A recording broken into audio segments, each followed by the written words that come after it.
Жұлдыз толы қап. Ертегісі. Бұрында бір хан өмір сүріпті.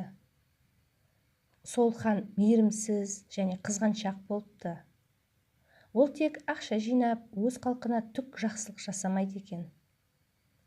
Бір күні хан базарды аралап жүріп, керемет кілемді көріп қалады.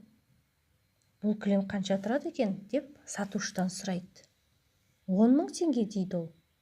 Сұмдық, бұл не деген қымбат кілем деп хан өз ақшасын қимай кілемді алмай қояды. Тағы келе жатып, хан құмыра сатып тұрған адамды көреді. Құмыраны неше теңгеге сатасың? 5 000 теңге дейді құмырашы. Бұл да хан үшін қымбат көрініп, ол түк те алмай қояды.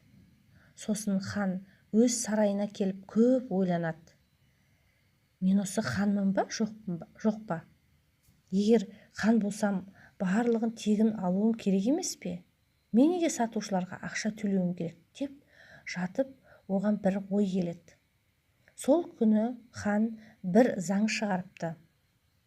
Ол заң бойынша барлық тауарлар жаңа сапа және жаңа үлгіге сәйкес болу керек екен. Оны ханның өзі тексеріп, үлгіге сай емес заттарды тартып алады екен. Сөйтіп барлық саудагерлер өз тауарларын ханға көрсете бастайды.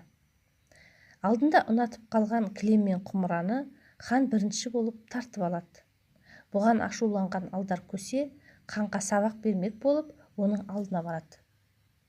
Ханем, менің қабыма қараңызшы, мүмкін оны да сізге беру керек шығар. Оның ерекше бір қасиеті бар. Ол қандай қасиет?